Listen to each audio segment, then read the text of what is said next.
तो हिंदी के क्लासेस को कंटिन्यू करते हुए आज का हमारा टॉपिक है क्रिया यानी कि वर्ब। देखिए, यह एक ऐसा टॉपिक है जिसको आप सभी ने स्कूल के दौरान पढ़ा होगा। 10वीं क्लास तक आपने सभी कोई हिंदी में जो है क्रिया को पढ़ा होगा, लेकिन वहाँ पे आपका बोर्ड का एग्जाम होता था, सिंपल सिंपल सवाल पूछा जाता था। चूँकि अब आपका कम्पिटिटिव एग्जाम है तो यहाँ पे सवाल जो है वो अब चेंज हो चुका है। ठीक है, आसान सवाल आपको नहीं देखने को मिलेगा। तो चलिए क्लास को स्टार्ट करते हैं। सबसे पहले कुछ बेसिक जो थ्योरी है उसको देखेंगे, उसके बाद हम लोग कॉम्पिटिटिव एग्जाम का जो लेवल है उसको देखते हुए चलेंगे। ठीक है, तो देखिए, जैसा कि डेफिनेशन के बारे में बात किया जाए तो डेफिनेशन तो सबको मालूम होगा, बचपन से आपने पढ़ रखा है कि वह शब्द जिससे किसी काम का करने या होने का बोध होता है उसको क्रिया कहते हैं। सभी लोगों को ये बात पहले से पता होगा। उदाहरण के तौर पे खाना पीना सोना जागना ये सब क्रिया है। जिस काम से किसी भी चीज को करने या होने का बोध होगा उसको क्रिया कहेंगे। ये आपका उदाहरण है। ठीक है, क्रिया विकारी शब्द है। विकारी शब्द कहने का मतलब कि ऐसा शब्द जिसमें लिंग वचन पुरुष के अनुसार जो बदलाव देखने को मिलता है उसको विकारी शब्द कहते हैं। तो ये पॉइंट इंपॉर्टेंट है, ध्यान रखिएगा। पूछा जाता है कि बताइए क्रिया विकारी शब्द है या फिर अविकारी शब्द है, तो आपको बताना है विकारी शब्द है। ठीक है, आगे देखिए, सामान्यतः क्रिया जो है वो किससे बनी होती है, तो धातु से बनी होती है। जैसे कि मूल धातु में अगर ना जोड़ दिया जाए, ना प्रत्यय जोड़ दिया जाए तो हमें जो है क्रिया का सामान्य रूप दिखाई देगा। जैसे कि मान लीजिए कि एक धातु है, जैसे कि मान लीजिए चल, चल है, इसमें हम लोग क्या करेंगे, ना जोड़ देंगे तो बन जाएगा चलना। ये आपका क्रिया का सामान्य रूप है। ठीक उसी तरह मार, इसमें अगर ना जो जोड़ दिए तो बन जाएगा मारना, तो ये हो जाएगा क्रिया का सामान्य रूप। ठीक है, तो अगर पूछा जाए कि बताइए क्रिया किससे बनता है, तो मुख्यतः जो है वो क्रिया आपका धातु से बनता है। ठीक है, जिस चीज से बनेगा उसी को हम लोग धातु कहेंगे, याद रखिएगा। ठीक है, धातु में प्रत्यय जोड़ेंगे, ना प्रत्यय, तो हमको यहाँ पे मिल जाएगा सामान्य रूप क्रिया का। आगे देखिए, क्रिया की उत्पत्ति, तो वही बात हो गया कि क्रिया का जो उत्पत्ति है वो आपका मुख्यतः धातु से होता है। पढ़ना जैसे हो गया, पढ़ धातु से बना है, पढ़ प्लस इसमें ना जोड़ दिए तो बन गया पढ़ना।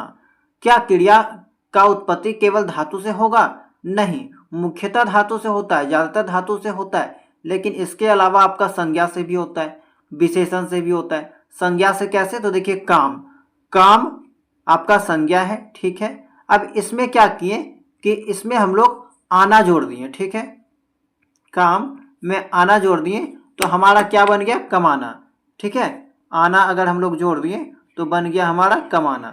इसी तरह विशेषण, विशेषण जैसे कि चमक एक विशेषण है, तो चमक में अगर आना जोड़ देंगे तो बन जाएगा चमकाना, तो ये भी एक तरह का क्रिया हो गया। ठीक है, तो ये कुछ बेसिक सा उदाहरण है जिससे आपको मालूम चल सके कि क्रिया का जो उत्पत्ति है वो आपका धातु से भी होता है, संज्ञा से भी होता है, विशेषण से भी होता है। ठीक है, मान लीजिए कि कभी पूछ लिया जाए एमसीक्यू प्रश्न में कि बताइए क्रिया का निर्माण या उत्पत्ति इनमें से किससे नहीं होता है, तो किससे होता है ये अगर आपको मालूम है तो आराम से आप सवाल का जवाब दे सकते हैं। उदाहरण के तौर पे वह कमा रहा है, सुनार चमका रहा है, तो ये तो आपका सेंटेंस हो गया। ठीक है, तो आई होप कि आपको इतना बात समझ में आ गया होगा कि क्रिया किससे किससे बनता है। ठीक है, आगे बढ़ते हैं। अब देखिए, क्रिया के भेद के बारे में अगर बात किया जाए तो विभिन्न किताबों में आपका जो है क्रिया का भेद अलग अलग दिखाई देगा। कहीं पे आपको केवल दो टाइप्स देखने को मिलेगा, सकर्मक क्रिया और अकर्मक क्रिया, और ये दोनों के बारे आपने जो है वो 10वीं क्लास तक पढ़ा होगा। ठीक है, इसके अलावा कुछ किताब में आपको तीन टाइप देखने को मिलेगा, कुछ किताब में आपको रचना की दृष्टि से क्रिया के दो भेद देखने को मिलेगा। तो यहाँ पे हम आपको बताना चाह रहे हैं कि ओवरऑल मिला के कुल जितने भी क्रिया हैं सभी को मिला जुला के यहाँ पे क्रिया को जो मुख्यतः 8 भागों में बांटा जाता है। ठीक है, और हम आपको यहाँ पे सभी को मिला जुला के बताने वाले हैं। टोटल आपके 8 क्रिया हैं। देखिए, एग्जाम में आपका बहुत कम चांस होता है कि क्रिया के कितने भेद हैं वो पूछा जाए। ठीक है, क्रिया के बारे में चूंकि इसके टाइप्स को लेकर एक विवाद है, ठीक है, विवादास्पद मामला है, इसीलिए इसके टाइप्स से सवाल जो बहुत कम पूछे जाते हैं कि बताइए कितना टाइप से। हाँ, आपको ये पूछा जा सकता है कि कोई सेंटेंस देकर या फिर कोई वर्ड देकर कि बताइए ये कौन सा क्रिया है। ज़्यादातर चांस रहता है कि सेंटेंस देके पूछ लिया जाता है कि बताइए इनमें से कौन सा क्रिया है, वो आपको बताना होता है। वो चीज़ हम लोग आगे देखेंगे। ठीक है, तो यहाँ पे कुल मिला जुला के टोटल जो 8 प्रकार के क्रिया होते हैं इसको हम लोग डिटेल में जानेंगे। इसके अलावा आप ये भी ध्यान रखिएगा कि रचना की दृष्टि से क्रिया के 2 भेद होते हैं, ठीक है, रूढ़ क्रिया और यौगिक क्रिया। फिर आगे चलकर यौगिक क्रिया को हम लोग 4 भाग में बांटते हैं, नाम धातु क्रिया, संयुक्त क्रिया, प्रेरणार्थक क्रिया, अनुकरणात्मक क्रिया, ठीक है। तो ये आप जानकारी के लिए याद रखिएगा। अगर आपसे रचना की दृष्टि से क्रिया के भेद पूछा जाए तो 2 टाइप्स होते हैं, रूढ़ क्रिया, यौगिक क्रिया, ठीक है। और आगे चलकर फिर यौगिक क्रिया को 4 भागों में बांटा जाता है, ठीक है। तो हम लोग यहाँ पे ये 8 टाइप्स के बारे में ज़्यादा डिटेल में बात करेंगे और यहाँ से आपको जो वो ज़्यादा सवाल देखने को नहीं मिलता है, ठीक है। तो सबसे पहले हम लोग इसको देख लेते हैं। सबसे पहले देखिए सकर्मक क्रिया क्या होता है। तो नाम से स्पष्ट है, स का मतलब साथ, ठीक है, और कर्मक यानी कि कर्म, तो वैसा क्रिया जहां पे आपका कह सकते हैं कि कर्म साथ में हो, ठीक है। यानी कि इस टाइप में आपको क्या देखने को मिलेगा, कर्म जो है वो साथ में होता है। ऐसा सेंटेंस जहां पे आपको कर्म जो है वो देखने को मिलेगा, जैसे कि जब क्रिया के साथ यह जानना जरूरी हो कि काम किस पर किया गया है तभी वो सकर्मक क्रिया होती है। तो इसको आप आसान भाषा में डेफिनेशन याद रख सकते हैं कि जब क्रिया के साथ यह जानना जरूरी हो कि काम किस पर किया गया है तभी वह सकर्मक क्रिया होती है। जैसे कि एग्जाम्पल से समझिए, अच्छे से आपको समझ में आ जाएगा कि माँ ने बेटी को मारा। तो यहाँ पे देखिए ये जो मारा है वो क्या है, क्रिया है आपका, ठीक है। मारना जो है आपका वो क्या है, क्रिया है। लेकिन क्रिया किस पर किया गया है, यहाँ पे जैसा कि आपने सेंटेंस में देखा कि किस पर किया गया हो, तो किस पर किया गया है मारने वाला काम, तो बेटी पे किया गया है, तो बेटी पर असर हुआ है, तो इसीलिए ये आपका क्या हो जाएगा, सकर्मक क्रिया हो जाएगा, ठीक है। इसके अलावा उसने पेड़ काटा, ये जो काटा है आपका, काटना, ये क्या है आपका, क्रिया है। और ये जो क्रिया है वो किस पर किया गया है, तो पेड़ पे किया गया है, ठीक है, पेड़ पे किया गया है, पेड़ पर इसका असर हुआ है। तो यहाँ पे जो है ये क्या हो जाएगा, काटा, ये आपका सकर्मक क्रिया हो जाएगा। काटना आपका सकर्मक क्रिया हो जाएगा, मारना आपका सकर्मक क्रिया हो जाएगा, ठीक है। जहां पे आपको कर्म दिखाई देगा, ठीक है, किस पर किया गया हो तो वहां पे आपका सकर्मक क्रिया हो जाएगा, यानी कि कर्म आपका साथ में होना चाहिए, ठीक है। आगे देखिए इसका जस्ट उल्टा होता है अकर्मक क्रिया। बहुत सारे स्टूडेंट को सकर्मक क्रिया अकर्मक क्रिया में कंफ्यूज होता है, लेकिन अगर आप मेरी बातों को अच्छे से समझ जाइएगा तो फिर आगे जो है वो आप कभी भी नहीं भूलिएगा, ठीक है। कुछ जरूरी बात है आपका कि अगर आप कर्म जिस पर असर हुआ है हटा दें तो वाक्य जो है वो अधूरा लगेगा। जाहिर सी बात है, जैसे कि अभी मैंने आपको एक सेंटेंस बताया, ठीक है, जैसे कि उसने पेड़ काटा। अगर यहाँ पे कर्म हटा देंगे, कर्म कौन सा है, पेड़, ठीक है, तो पेड़ अगर हम यहाँ पे कर्म हटा देंगे तो होगा उसने काटा। अब क्या यहाँ से स्पष्ट हमें पता चल रहा है कि वो जो है वो किस चीज को काटने की बात कर रहा है, बिल्कुल भी नहीं। तो यहाँ पे कर्म जो है वो सेंटेंस को कभी कभी एक मीनिंगफुल बनाने के लिए कर्म जरूरी हो जाता है, ठीक है। चलिए आगे देखते हैं। अच्छा, कभी कभी क्या होता है कि सेंटेंस में जो है कर्म छिपा हुआ रहता है, ठीक है। बहुत सारे स्टूडेंट इस टाइप के सेंटेंस को देखकर वो सोच लेते हैं कि इसमें तो कर्म है ही नहीं, और वे लोग क्या करते हैं, अकर्मक क्रिया यहाँ पे टिक लगा देते हैं। लेकिन यहीं पे आप फंस जाइएगा, ठीक है। होता क्या है कि कुछ ऐसे भी वाक्य होते हैं जहाँ पे कर्म जो है वो आपको दिखाई नहीं देता है, लेकिन उसमें छिपा हुआ रहता है, और ज़्यादातर इसी टाइप के सवाल आपके एग्जाम में देखने को मिलेगा। जैसे एग्जाम्पल से समझिए, वह गाता है, ठीक है। तो देखिए गाता है तो कुछ ना कुछ तो गाता होगा, गीत हो गया, भजन हो गया, कुछ ना कुछ वो गाता होगा। भले यहाँ पे लिख के नहीं दिया है लेकिन वो चीज छिपा हुआ है, ठीक है, कर्म छिपा हुआ है, तो इस कारण से यहाँ पे हो जाएगा सकर्मक क्रिया। ठीक उसी तरह वह पढ़ता है तो कुछ ना कुछ तो वो पढ़ता होगा, कॉपी किताब अखबार कुछ ना कुछ पढ़ता होगा। भले यहाँ पे लिखा नहीं हुआ है लेकिन वो चीज छिपा हुआ है, ठीक है, कर्म छिपा हुआ है, और छिपा हुआ है तो इस कारण से यहाँ पे हो जाएगा सकर्मक, यानी कर्म जो है वो साथ में है, भले वो दिखाई नहीं दे रहा है लेकिन है। और इस टाइप के सेंटेंस जो है वो ज़्यादातर आपको देखने को मिलता है, ठीक है, तो इसको ध्यान में रखिएगा। और कुछ एग्जाम्पल देख लेते हैं, जैसे कि माँ ने बेटी को मारा, तो मारना यहाँ पे क्रिया है, कर्म क्या है, बेटी, ठीक है, तो सकर्मक क्रिया हो जाएगा। उसने पेड़ काटा, काटना आपका क्या है, क्रिया है, पेड़ आपका कर्म है, तो ये आपका सकर्मक हो जाएगा। उसने किताब पढ़ी, किताब क्या है, कर्म है, पढ़ना क्या है, क्रिया है, तो सकर्मक क्रिया हो जाएगा। वह गाता है, देखिए इस सेंटेंस को, वह गाता है, गाना क्या है, क्रिया है, लेकिन कुछ ना कुछ तो गाता होगा, गीत संगीत जो कि छिपा हुआ है, तो वो आपका कर्म है। और ये भी सकर्मक हो जाएगा। वह पढ़ता है, कुछ ना कुछ तो पढ़ता होगा, कॉपी किताब कुछ जो कि हिडन है, छिपा हुआ है, और वो आपका कर्म हो जाएगा। पढ़ना आपका क्रिया है तो ले दे के आपका ये भी सकर्मक क्रिया हो जाएगा। ठीक है, तो उम्मीद करते हैं कि इतना बात आपको समझ में आया होगा। अब देखिए चलते हैं अकर्मक क्रिया के बारे में।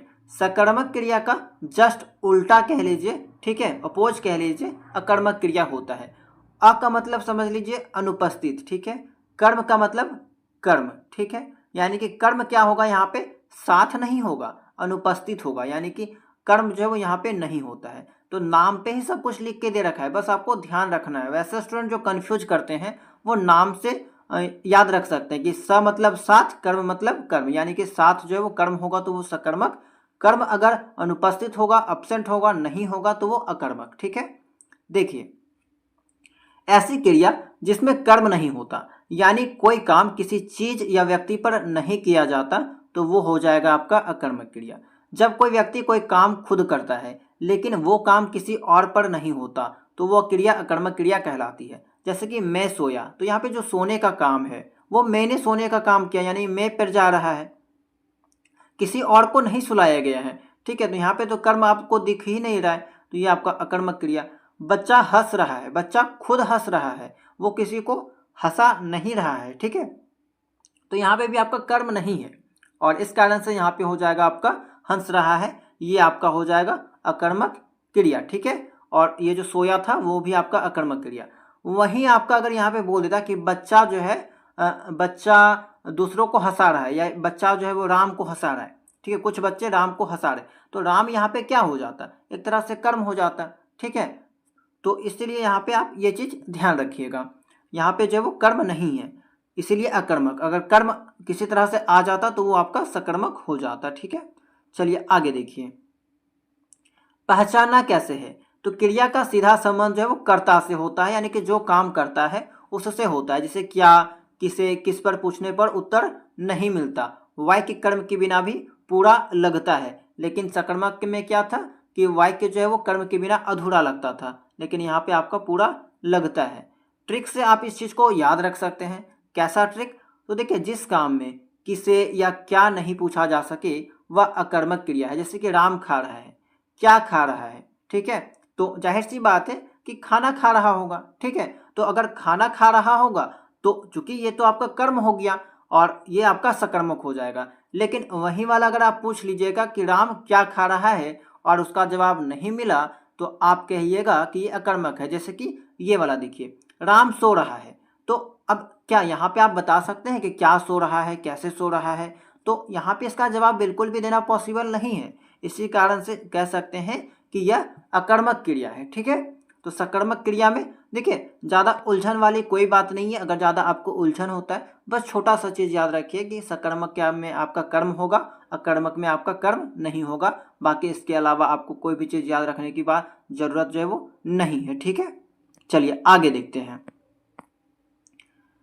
ये आपका कुछ एग्जाम्पल है और भी, कि बच्चा रोता है, तो ये जो रोना है आपका रोता, वो आपका क्रिया हो जाएगा। इसमें देखिए कर्म नहीं है, तो ये आपका अकर्मक। रमेश भागता है, इसमें कर्म आप नहीं लगा सकते, भागता है कर्म नहीं है, अकर्मक हो जाएगा। वह सो रहा है, कैसे सो रहा है, क्या सो रहा है, सवाल नहीं पूछा जा सकता, कर्म है ही नहीं, तो यहाँ पे भी अकर्मक। ट्रेन जा रही है, जा रही आपका क्रिया है और नहीं है। ठीक है, मतलब कि यहाँ पे कर्म जो है यहाँ पे भी नहीं है, तो इसी कारण से ये अकर्मक हो जाएगा। ठीक है, ये जो जा रही है ये आपका एक तरह का अकर्मक क्रिया हो जाएगा। चलिए अब आगे बढ़ते हैं, कुछ और चीज अकर्मक क्रिया के बारे में। कुछ क्रियाएं जो हमेशा अकर्मक होती है, जैसे कि आना, जाना, दौड़ना, देखिए ये सब अपवाद वाला केस हो जाता है। ठीक है, ये सब कहीं भी आपको दिखाई दे दे सेंटेंस में, तो आप कह सकते हैं कि वो अकर्मक है। जैसे कि जाति बोधक में आना, जाना, दौड़ना, चलना, गिरना, तैरना, घूमना, ये सब अकर्मक है। जहाँ कहीं भी दिखे आप कह सकते हैं कि ये अकर्मक है। इसके अलावा कुछ अवस्था बोधक होते हैं, जैसे कि होना, रहना, सोना, बैठना, उठना। ठीक है, तो ये आपका क्या हो जाएगा, ये भी अकर्मक हो जाएगा। तो इसका स्क्रीनशॉट लिख के रख सकते हैं। ये सब कुछ ऐसे वर्ड्स हैं जो हमेशा अकर्मक को, क्रिया को दिखाते हैं। अब आगे देखिए, तीसरा जो टाइप है द्विकर्मक। देखिए द्वि मतलब दो, कर्म, कर्मक का मतलब कर्म, यानी कि जहां पे दो कर्म हो। द्विकर्मक अर्थात दो कर्म वाली क्रिया, वैसे क्रिया जिसके पास जो है वो दो कर्म हो। कुछ सकर्मक क्रियाओं में दो कर्म होते हैं, उन्हें द्विक्रमक क्रिया कहते हैं। देखिए सेंटेंस, शिक्षक ने छात्र से प्रश्न पूछा। शिक्षक क्या है आपका? कर्ता है कह सकते हैं, या फिर नाउन संज्ञा है, ठीक है। छात्र क्या है? कर्म है। प्रश्न क्या है? कर्म है। पूछना क्या है आपका? क्रिया है। तो यहाँ पे आपने क्या देखा कि दो कर्म है, छात्र भी प्रश्न भी, ठीक है, दो कर्म, छात्र भी प्रश्न भी। इसी कारण से यहाँ पे जो क्रिया आया है पूछना, वो आपका हो जाएगा द्विकर्मक क्रिया। माँ बच्चे को दूध पिलाती है। माँ आपका क्या है? या तो संज्ञा कह लीजिए या कर्ता कह लीजिए। बच्चे कर्म है, दूध कर्म है, पिलाना क्या है? क्रिया है। तो यहाँ पे जो क्रिया आया है उसके साथ आपका दो कर्म है, बच्चे और दूध, तो यहाँ पे क्या हो जाएगा? द्विकर्मक क्रिया, ठीक है।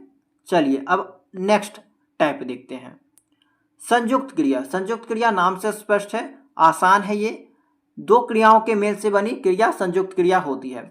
संयुक्त क्रिया की विशेषता यह है कि उसमें पहली क्रिया प्रधान होती है और दूसरी क्रिया उसके अर्थ में विशेषता उत्पन्न करती है, ठीक है, यानी कि दो क्रिया का मेल, ठीक है, दो क्रियाओं के मेल को हम लोग कहते हैं संयुक्त क्रिया।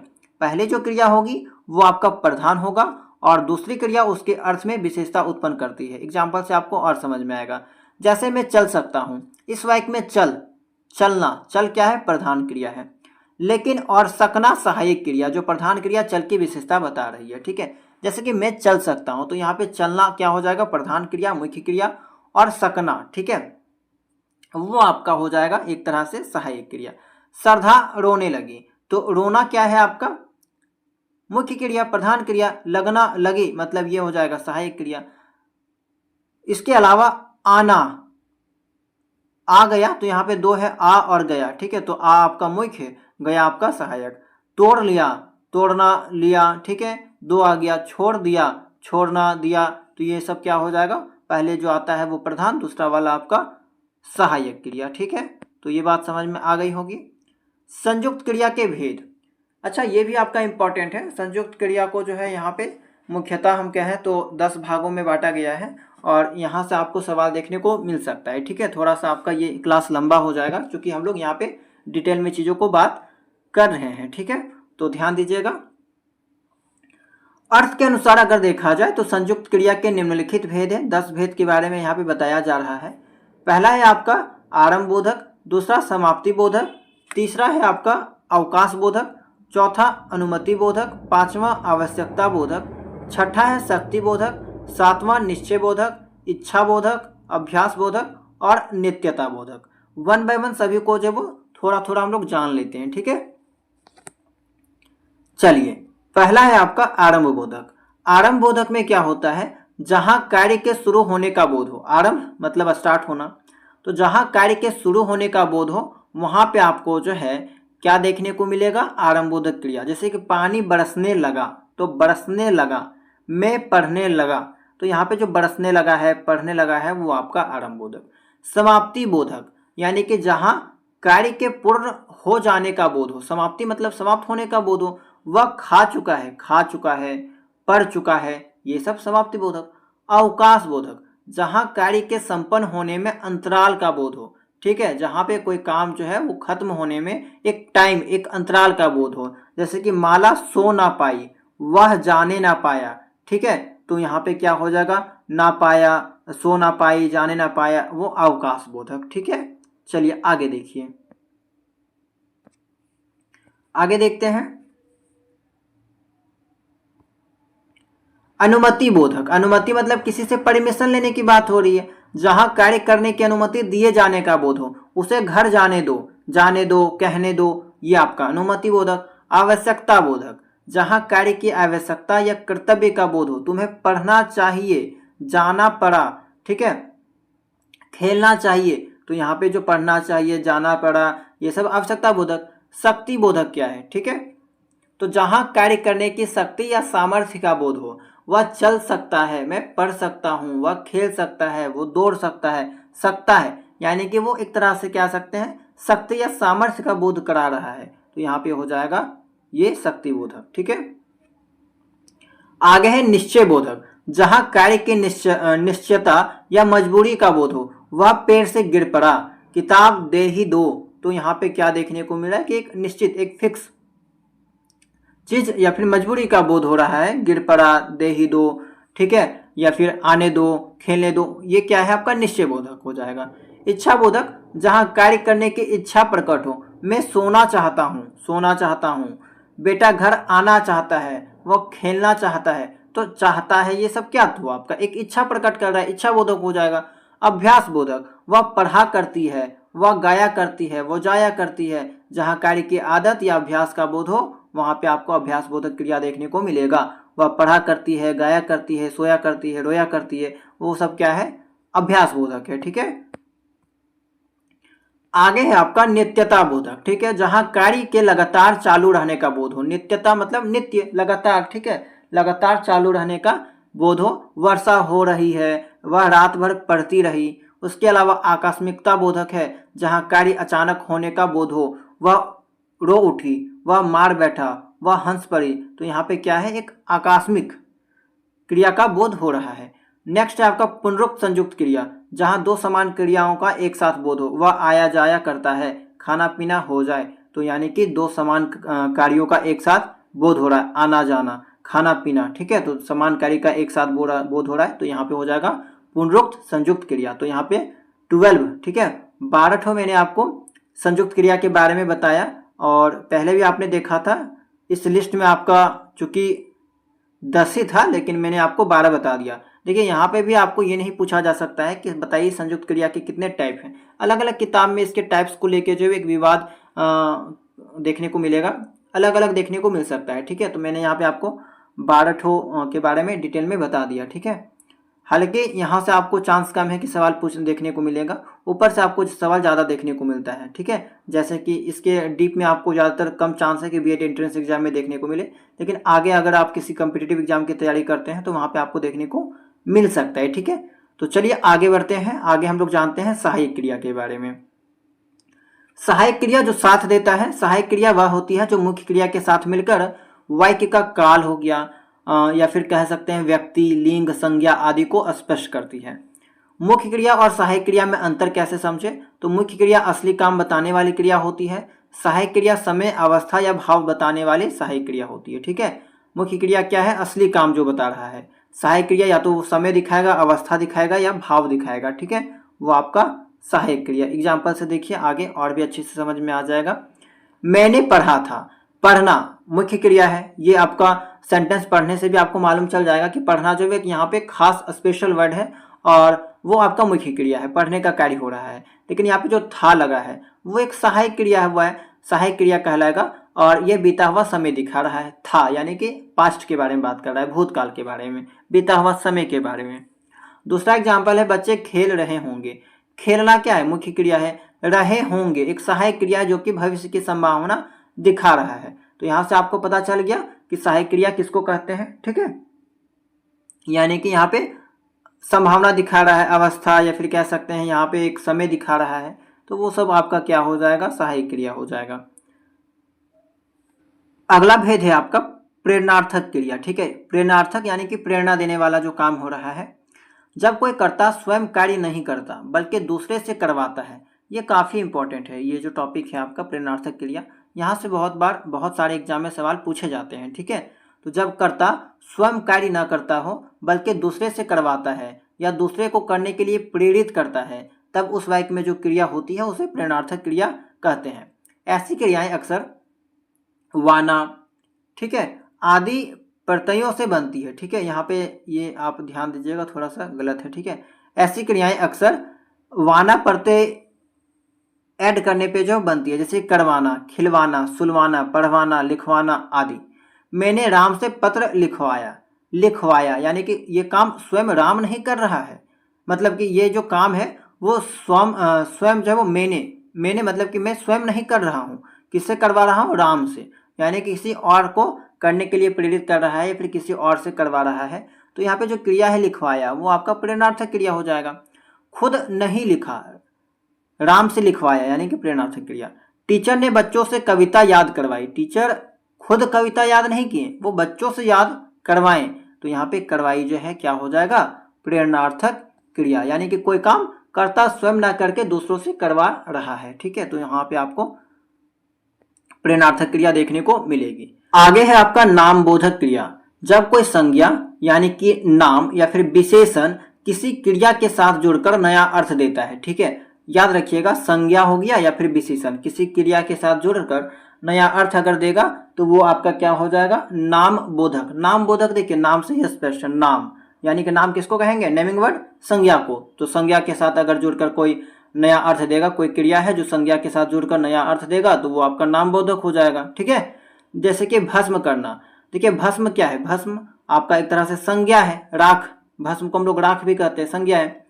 तो संज्ञा, ठीक है, अब संज्ञा के साथ एक क्रिया जुड़ गया, करना, तो हमारे पास क्या बन गया, ये दोनों मिलके बन गया भस्म करना, यानी कि इसका अर्थ हो गया किसी चीज को राख कर देना।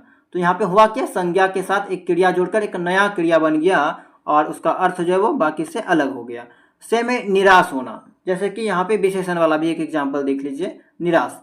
तो निराश क्या है, आपका विशेषण है जिसमें आशा ना हो। ठीक है, निराश ये आपका विशेषण है। अब ये जो विशेषण है इसमें एक क्रिया लग गया होना। ठीक है, तो दोनों को मिलने से बन गया निराश होना, यानी कि हिम्मत हार जाना। तो यहाँ पे क्या हो रहा है बेसिकली कि संज्ञा या विशेषण किसी क्रिया के साथ जुड़कर एक नया अर्थ देता है, उसको हम लोग नामबोधक क्रिया कहेंगे। ठीक है, नामबोधक क्रिया और संयुक्त क्रिया में अंतर क्या है भाई, ये समझ लीजिए। संयुक्त क्रिया में आपका क्या था कि दो क्रिया मिल रहा था, दो क्रियाओं से मिलकर बनती थी, लेकिन यहाँ पे संज्ञा या विशेषण जो है वो क्रिया से बनती है, यानी कि संज्ञा या विशेषण जो है वो क्रिया से जुड़ेगी, कोई क्रिया से ज्वाइंट होकर जुड़कर जो है एक नया अर्थ वाला क्रिया बनाएगा। ठीक है, नया अर्थ देती है, एक ही क्रिया का विस्तार करती है। भस्म करना, निराश होना, ले लिया, जा चुका है। तो यहाँ पे क्या था, संयुक्त क्रिया में एक मुख्य क्रिया था, प्रधान क्रिया था, एक सहायक क्रिया था। ठीक है, तो इससे आपको यहाँ पे देखने को मिला, दोनों में काफी अंतर है, आप देख सकते हैं। कुछ और उदाहरण अगर देखा जाए नामबोधक क्रिया का, तो दोष देना, प्रेम करना, भय होना, समाप्त करना, प्रयास करना, आरंभ करना, क्रोधित करना, लज्जित होना, समाप्त हो जाना, तो ये सब नामबोधक क्रिया है। ठीक है, जो कि संज्ञा या विशेषण से बना हुआ है, उसमें क्रिया का जब मेल हुआ है तो उस कारण से आपका यहाँ पे इसका निर्माण हुआ है नामबोधक क्रिया का। 8वां टाइप है पूर्वकालिक क्रिया। पूर्वकालिक क्रिया वह होती है जिससे यह पता चलता है कि कोई काम होने से पहले कोई दूसरा काम पूरा हो चुका था। ठीक है, यानी कि कोई काम होने से पहले कोई दूसरा काम पूरा हो चुका था। इसमें अक्सर कर, करके, पर या कर के बाद आदि शब्दों का प्रयोग होता है। यह भी बताता है कि कोई कार्य किस तरीके से, किस कारण से या फिर किस अवस्था में हुआ है। एग्जाम्पल देखिए और भी अच्छे से समझ में आ जाएगा। मैंने उससे जानबूझकर नहीं मारा, मैंने उसे जानबूझकर नहीं मारा। देखिए जानबूझकर क्या है, आपका पूर्वकालिक क्रिया है। ठीक है, यानी यहाँ पे जो मारने का काम हो रहा है इससे पहले भी एक काम हो चुका है जानबूझकर। ठीक है, यानी कि पहले मैंने समझा, जाना, बूझा, फिर मारा या नहीं मारा वो आगे की बात है। ठीक है, यहाँ पे मैंने इस तरीके से सभी नोट्स को बनाया ही है। आप स्वयं भी एक बार पढ़िएगा तो नोट्स आपको जो बहुत अच्छे से समझ में आ जाएगा, आपके दिमाग में फिट हो जाएगा। ठीक है, तो जानबूझकर क्या हो जाएगा कि पहले मैंने समझा, जाना, समझा, बूझा, उसके बाद जो उसको मारना है ना मारना है आगे के बाद वो बाद की बात हो गया। ठीक है, तो यहाँ पे जाना, बूझा, जानबूझकर जो है एक तरह से क्या हो जाएगा, पूर्वकालिक क्रिया हो जाएगा। ठीक है, और बाकी मारना जो है वो तो आपका मुख्य क्रिया है ही। और एग्जाम्पल से अच्छे से समझिए, वह खाना खाकर सो गया। ठीक है, तो सोने वाला जो काम है, सो गया, वो तो आपका मुख्य क्रिया है, लेकिन सोने से पहले वो और एक चीज कर लिया है, वो क्या है, खाना खाना, खाना खाकर, तो ये आपका पूर्वकालिक हो गया। सूरज ढलने पर पंछी लौट आए। देखिए पक्षी लौट आए, ठीक है, पक्षी जो वो लौट आए यानी कि लौटने का काम हो चुका है, वो मुख्य क्रिया हो गया, लेकिन लौटने से पहले कुछ और क्रिया हुआ है, वो है आपका सूरज ढलने पर, सूरज ढलना, वो आपका पूर्वकालिक क्रिया हो गया। वह आंखें फाड़ कर देख रहा था, देख रहा था, ये तो आपका मुख्य क्रिया, लेकिन उससे पहले भी एक क्रिया हुआ जो कि आंखें फाड़ने वाला काम, आंखें फाड़ कर। वह दौड़ दौड़ कर थक गया, थक गया, ये तो मुख्य क्रिया है, लेकिन दौड़ दौड़ कर, यानी कि थकने से पहले वो क्या हुआ, दौड़ा है, दौड़ दौड़ कर, यानी कि ये आपका पूर्वकालिक क्रिया हुआ है। ठीक है, तो ये आपका हो गया पूर्वकालिक क्रिया। उम्मीद करते हैं कि इतना बात आपको अच्छे से समझ में आई होगी। ठीक है, तो इतना ही बात आपको क्रिया में पढ़ना था। 8 टाइप्स के बारे में आपको ज़्यादातर सवाल देखने को मिलता है। अगर आप इतना कर लेते हैं तो क्रिया से जितने भी सवाल पूछते हैं एग्जाम में पूछे जाएंगे वो आप आराम से टिक कर सकते हैं, सही सही जवाब दे सकते हैं। अब कुछ आसान सा सवाल देख लेते हैं, ठीक है। वह घर पहुंच गया, इस वाक्य में पहुंच गया निम्नलिखित में से किस क्रिया का उदाहरण है? पहुंच गया, तो देखिए यहाँ पे दो क्रिया है, पहुंचना और गया, ठीक है। तो यहाँ पे दो क्रिया है, इसीलिए यहाँ पे हो जाएगा संयुक्त क्रिया। दो क्रियाओं के मेल से जो बनता है वो आपका संयुक्त क्रिया हो जाता है, मैंने आपको बता दिया था। पूर्वकालिक क्रिया के बारे में जस्ट मैंने आपको बताया। प्रेरणार्थक जहाँ पे दूसरों को प्रेरणा दी जाती है, द्विकर्मक जहाँ पे आपको दो कर्म देखने को मिलता है। तो चूंकि यहाँ पे आपका संयुक्त सही हो जाएगा, इस कारण से पूरा डिटेल में मैंने इस चीज़ को बता रखा है, मैंने समझा दिया है, इसमें बताने की आवश्यकता नहीं है। पहुंचना आपका क्या हो गया? मुख्य क्रिया हो गया। जाना आपका सहायक क्रिया हो गया। दोनों को यहाँ पे मिला देंगे तो बन गया पहुंच गया, और ये आपका पूर्णता जो है वो एक तरह से संयुक्त क्रिया को दिखा रहा है, ठीक है। डिटेल में मैंने आंसर को लिख दिया है। हंसना कैसा है, कैसी क्रिया है? तो हंसना, देखिए हंसना यहाँ पे आपका कर्म नहीं है, ठीक है। जैसे कि राम हंस रहा है, तो क्या यहाँ पे आप कोई कर्म को ढूंढ सकते हैं? सवाल पूछ सकते हैं कि राम क्या हंस रहा है, कैसे हंस रहा है? तो वहां पे आप कोई कर्म नहीं लगा सकते, तो यहाँ पे हो जाएगा अकर्मक क्रिया, ठीक है। हंसना, रोना, वो आपका अकर्मक क्रिया हो जाएगा। वहीं अगर आपका आता खाना, तो यहाँ पे ये आपका हो जाता है सकर्मक क्रिया, क्योंकि कुछ ना कुछ खा रहा होगा वो, ठीक है। तो चूंकि यहाँ पे हंसना है, अकर्मक क्रिया हो जाएगा। अगला सवाल है, गाड़ी चलने लगी, इस वाक्य में क्रिया का रूप बताइए। चलने लगी, गाड़ी तो आपका संज्ञा हो गया, चलने लगी, तो चलना लगना एक सहायक क्रिया हो गया। ये तो प्रधान क्रिया, ये सहायक क्रिया, ठीक है। चलना आपका क्या है? मुख्य क्रिया हो जाएगा, जिसको हम लोग प्रधान क्रिया के नाम से भी जानते हैं। लगना आपका सहायक क्रिया हो जाएगा। तो ऑप्शन से संयुक्त क्रिया सही हो जाएगा। नेक्स्ट सवाल देखते हैं। रमेश गिर पड़ा, तो यहाँ पे फिर वही बात है, गिरना पड़ना आपका दोनों है, मुख्य क्रिया है, सहायक क्रिया है, संयुक्त क्रिया सही जवाब हो जाएगा। अगला सवाल है आपका, गिराना किस प्रकार की संज्ञा है? तो गिराना यहाँ पे क्या हो रहा है कि प्रेरणा दी जा रही है, उसने उसको गिराया, ठीक है। तो यहाँ पे क्या हो जाएगा? प्रेरणार्थक क्रिया हो जाएगा। संयुक्त क्रिया का तो कोई बात ही नहीं है, यौगिक क्रिया का कोई बात नहीं है, नाम धातु क्रिया जो कि है नहीं आपका, ठीक है।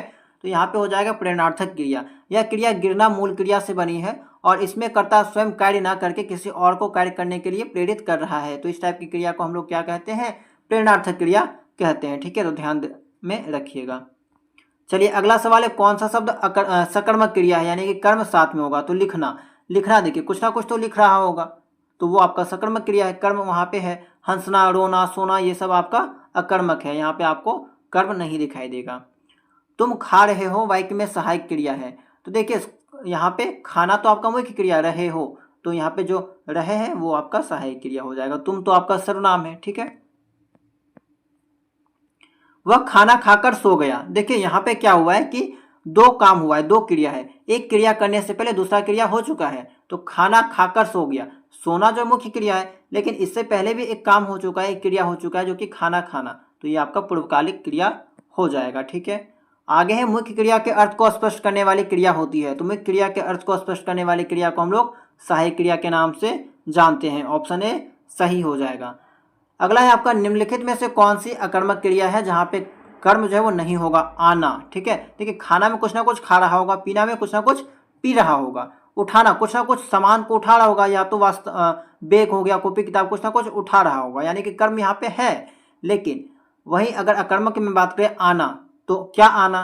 यहाँ पे सवाल नहीं बन सकता, जैसा कि मैंने आपको थ्योरी में बताया था। तो यहाँ पे ये आपका हो जाएगा अकर्मक क्रिया, ठीक है। आज के क्लास का लास्ट सवाल है ये आपका, निम्नलिखित में से कौन प्रेरणार्थक क्रिया नहीं है? रहना, भेजना, चुप होना, रखना। और इसका जवाब आपको कमेंट सेक्शन में देना है। ये आपका होमवर्क का सवाल है। कैसा लगा आज का क्लास कमेंट सेक्शन में जरूर बताइएगा। अगर आप चैनल में नए हैं तो चैनल को सब्सक्राइब जरूर कर लीजिएगा, ठीक है।